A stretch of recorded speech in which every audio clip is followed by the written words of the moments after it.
Yes. As I said to you earlier, the National Reconciliation Commission report stated or described the 112 days of murderous rampage and sheer terror that the AFRC, i.e. Jerry Rawlings and his acolytes, unleashed on Ghana as being the bloodiest ever. And the NRC described life as being solitary, poor, nasty, brutish, and short. State Affairs with Edmund Obilo is live. Years later, or decades later, Rawlings went somewhere to speak to students. Actually, I'm not sure whether were these students from Nigeria. I may be mistaken, but why do I think they were from Nigeria? Anyhow, he told them there was a general called Odartey Wellington. And he went around saying that I did this, that, and the other. So we sprayed him like mosquitoes. Can you imagine? If people knew who he really was, I don't think they'll be hailing him as a hero. Though I don't blame those outside Ghana because the news is filtered. But for those in Ghana, they have absolutely no excuse but cowardice, and their own selfish interests prevent them from saying it exactly as it is. State Affairs with Edmund Obilo is live.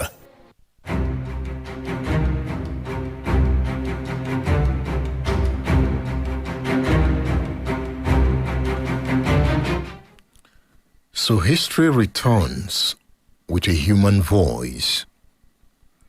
Esther Odartey Wellington, daughter of the late Army Commander Major General Odartey Wellington, relived the turbulent days of Ghana's June 4, 1979 insurrection. Her father, the man at the center of the storm, stood as the bulwark of the old order.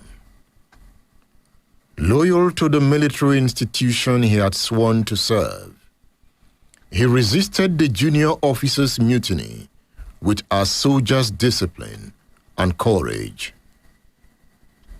But in the fierce clash between duty and rebellion, Odartey Wellington paid the ultimate price. His life was cut short on the battlefield of Ghana's history. In this conversation, Esther does not speak of Rawlings as the celebrated revolutionary. To her, he is the first of the uprising that brought chaos, dishonor, and tragic loss of her daddy. She defends Odartey Wellington's bravery, his loyalty to the army, and his refusal to betray his oath, even in the face of certain death. It is the story of a family scarred by history, of a daughter who carries memory like a flame, and of a nation forced to reckon with the price of revolt. Through Esther's eyes, we see the insurrection not as triumph, but as tragedy. Through her voice, the echoes of June 4 are no longer just in the pages of history books. They return to challenge how we remember Ghana's reckoning. It is the story of Ghana on State Affairs. You see, I have titled this class, From Wellington's fall to Rawlings' rise, the June 4 insurrection in Ghana. That is the title of this class. From Wellington's fall to Rawlings' rise, the June 4 insurrection in Ghana. The story of Ghana's political leadership from the era of Kwame Nkrumah to the Jerry Rawlings-led revolt of June 4, 1979, is a story of vision, turbulence, and the clash between progress and the realities of power.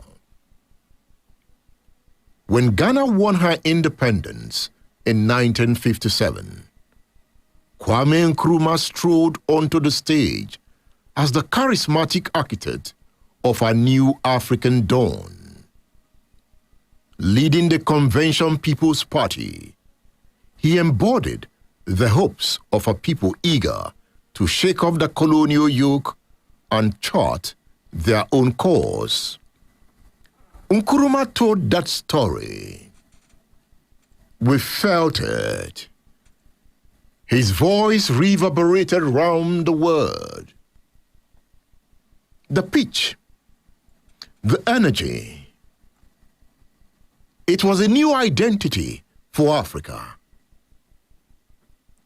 That day in 1957. It doesn't matter how far my eye goes. I can see that you are here in your millions. And my last warning to you is that you ought to stand firm behind us so that we can prove to the world that when the African is given a chance, he can show to the world that he's somebody.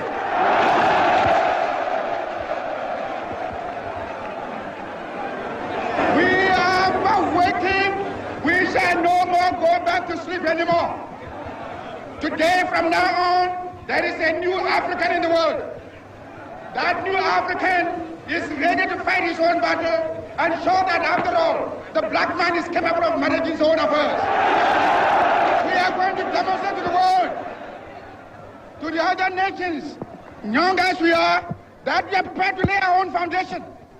As I said in the assembly just minutes ago, I made a point that we are going to say that we create our own African personality and identity. It's the only way in which we can show the world that we are ready for our own battle. We have done the battle, and we again rededicate ourselves not only in the struggle to emancipate other territories in Africa. Our independence is meaningless unless it is linked up with the total liberation of the African continent.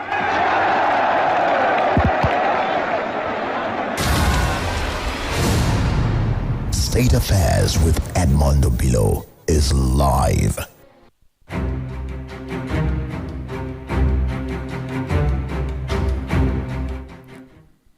Nkrumah's vision was vast industrialization, education for all, and a united Africa free from imperial influence. Yet his leadership soon acquired the trappings of authoritarianism. Political opposition was silenced, a one-party state emerged, and vast national projects strained the economy. Professor Ademola Araoye takes us into Nkrumah's education policy. He was born in Ghana. He saw Ghana. He studies Ghana. Araoye is a Pan-Africanist. Kwame Nkrumah was overthrown by the military in 1966.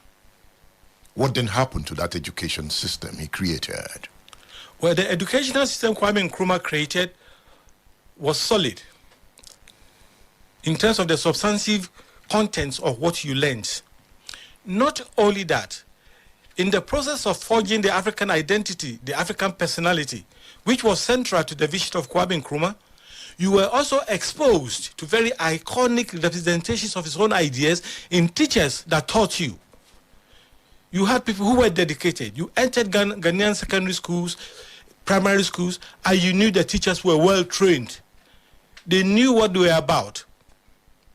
It was not a transactional, professional relationship. These were dedicated icons of the vision of Nkrumah's idea of the African personality. So this vision was pursued using education? Yes. Education became an instrument for the pursuit of the vision of Kwame Nkrumah. Can we call this indoctrination? Yes, well, yeah. In a